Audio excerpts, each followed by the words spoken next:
Hello, welcome back to IGNOU pulse. അപ്പോൾ ഇന്നത്തെ video എന്ന് പറയുന്നത് നമ്മൾ ഇഗ്നോനെ പറ്റിയിട്ടുള്ള ബേസിക് ഇൻഫർമേഷൻസ് പറയാൻ വേണ്ടിയിട്ടാണ്.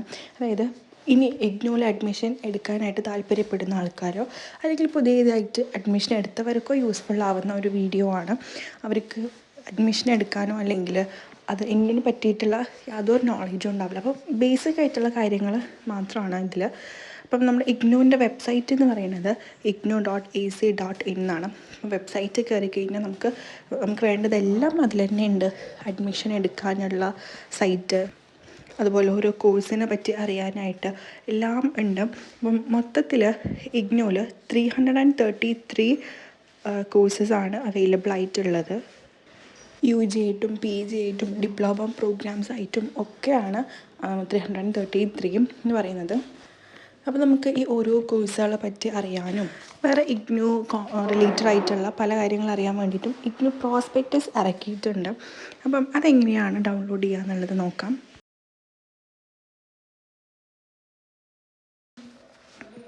ഇഗ്നോൻ്റെ ഒഫീഷ്യൽ വെബ്സൈറ്റിൽ കയറാം. അതിനകത്ത് 3 ഡോട്ട് കാണാം. സ്റ്റുഡൻറ്റ് സർവീസിൽ ക്ലിക്ക് ചെയ്യാം. അതിനകത്ത് നമുക്ക് താഴെ സ്ക്രോൾ ചെയ്ത് കഴിഞ്ഞാൽ ഡൗൺലോഡ്സ് കാണാനായിട്ട് പറ്റും. ഡൗൺലോഡ്സ് ക്ലിക്ക് ചെയ്യാം. അപ്പോൾ നമുക്ക് എന്ത് ചെയ്യാം, കോമൺ പ്രോസ്പെക്ടസ് ജാനുവരി 2026 എന്നുള്ള ഓപ്ഷൻ ഉണ്ട്, അതെടുക്കാം. അത് ഇനിയിപ്പം MBAനെ കുറിച്ച് അറിയണമെങ്കിൽ MBAൻ്റെ പ്രോസ്പെക്ടസും താഴെ അവിടെ ഉണ്ട്, അത് ക്ലിക്ക് ചെയ്യാം. നമ്മുടെ പ്രോസ്പെക്ടസ് ഇവിടെ ഡൗൺലോഡ് ചെയ്തിട്ടുണ്ട്. ഇതിനകത്ത് എല്ലാ കോഴ്സുകളെ പറ്റിയിട്ടുമുണ്ട്. അതൊരു 447 പേജ് വരുന്നതാണ്. അതേപോലെ ഓരോ ലിങ്ക്സും കൊടുത്തിട്ടുണ്ട്, എവിടേക്ക് പോയാലാണ് എന്തൊക്കെ ചെയ്യാൻ പറ്റുക എന്നറിയുന്നത്. അപ്പം ഇതിനകത്ത് നിങ്ങൾക്ക് ഏതാണോ അറിയേണ്ടത്, ഏത് കോഴ്സിനെ പറ്റിയാണോ അറിയേണ്ടത്, ആ പേജ് നമുക്ക് നോക്കിയാൽ മതി. താഴെ സ്ക്രോൾ ചെയ്താൽ കോണ്ടൻറ്റ്സിൽ കാണാനായിട്ട് പറ്റും. നിങ്ങൾക്ക് ഏതോ വേണമെങ്കിൽ ആ പേജിലോട്ട് സ്ക്രോൾ ചെയ്ത് പോയാൽ പെട്ടെന്ന് കണ്ടുപിടിക്കാൻ പറ്റും. നമ്മൾ നേരത്തെ എടുത്ത പ്രോസ്പെക്റ്റിലോട്ട് തന്നെ തിരിച്ച് വന്നാൽ അവിടെ അസൈൻമെൻറ്റ് പോർട്ടൽ കാണാൻ പറ്റും. കറണ്ട് അസൈൻമെൻറ്റ് പോർട്ടൽ, അതുപോലെ പ്രീവിയസ് ഇയർ ക്വസ്റ്റ്യൻസ്, ഇതെല്ലാം ആ പേജിൽ തന്നെയാണുള്ളത്. അപ്പം ഏതാണോ നിങ്ങൾക്ക് വേണ്ടത് അതിനകത്ത് പോയിട്ട് സെർച്ച് ചെയ്യാനായിട്ട് പറ്റും നിങ്ങളുടെ കോഴ്സ് അനുസരിച്ചിട്ട്. പിന്നെ ഇപ്പോൾ ന്യൂ അഡ്മിഷൻ എടുത്ത ആൾക്കാരാണെങ്കിൽ അവർക്കൊരു ID കാർഡ് മെയിലിലോ അങ്ങനെ എങ്ങനെയും വന്നിട്ടുണ്ടാവും. എന്നിട്ട് നമ്മൾ എന്ത് ചെയ്യണമെന്ന് വെച്ചാൽ ഇഗ്നോ സമ്മർസിൽ ലോഗിൻ ആവേണ്ടതുണ്ട്. ന്യൂ സ്റ്റുഡൻസ് ന്യൂ രജിസ്ട്രേഷൻ എന്നുള്ള ഓപ്ഷന് ക്ലിക്ക് ചെയ്യുക.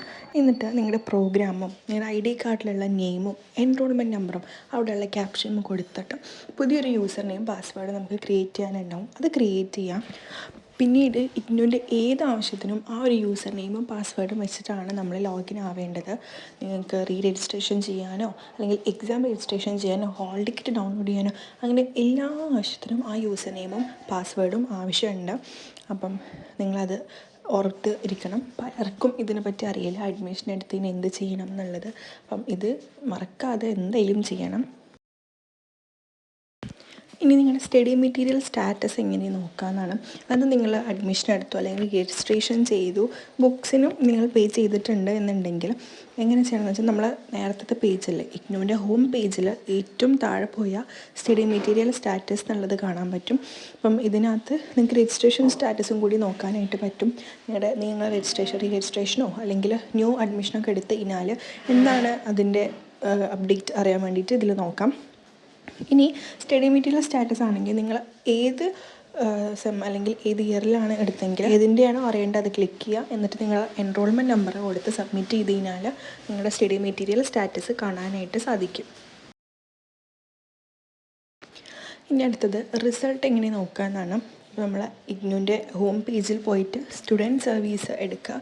അതിനകത്ത് തന്നെ നമുക്ക് താഴെ സ്ക്രോൾ ചെയ്ത് കഴിഞ്ഞാൽ റിസൾട്ട് എന്നുള്ള ഓപ്ഷൻ ഉണ്ട്, അത് ക്ലിക്ക് ചെയ്യാം. അപ്പം അതിനകത്ത് ടേം ആൻഡ് റീവാലുവേഷൻ റിസൾട്ടും അതുപോലെ ഗ്രേഡ് കാർഡും ഉണ്ട്. ഗ്രേഡ് കാർഡ് എന്ന് പറഞ്ഞാൽ ഇതുവരെ എഴുതിയിട്ടുള്ള എല്ലാ എക്സാമിൻ്റെയും റിസൾട്ടാണ്. ടേം ആൻഡ് എക്സാം അല്ലെങ്കിൽ റീവാലുവേഷൻ റിസൾട്ട് എന്ന് പറയുമ്പം ഒരു ടേമിൻ്റെ മാത്രം അറിയാനോ അല്ലെങ്കിൽ നിങ്ങൾ റീവാലുവേഷന് കൊടുത്തിട്ടുണ്ടെങ്കിൽ അതിൻ്റെ റിസൾട്ട് അറിയാനോ വേണ്ടിയിട്ടുള്ളതാണ്. അപ്പം ഇതിൽ ഏതാണോ വേണ്ടത് അത് ചൂസ് ചെയ്യാം. നിങ്ങളുടെ ഗ്രേഡ് കാർഡ് ഏത് ടേമിൻ്റെയാണ് എൻറോൾമെൻറ്റ് നമ്പർ ഒക്കെ അടിച്ചു കൊടുത്തു കഴിഞ്ഞാൽ നിങ്ങൾക്ക് കിട്ടും. അപ്പോൾ ഒരു ബേസിക് ഇൻഫർമേഷൻ അടങ്ങുന്ന ഒരു വീഡിയോ ആയിരുന്നു ഇത്. ഇനി ഏതിനെങ്കിലും പറ്റിയിട്ട് അറിയണമെന്നുണ്ടെങ്കിൽ കമൻസിൽ അറിയിക്കുക. പിന്നെ ഇഗ്നോ കോണ്ടൻസിനായിട്ട് നമ്മൾ ഫോളോ ചെയ്യാം. അടുത്ത വീഡിയോ ആയിട്ട് പെട്ടെന്ന് തന്നെ വരുന്നതായിരിക്കും. Till then take care and by.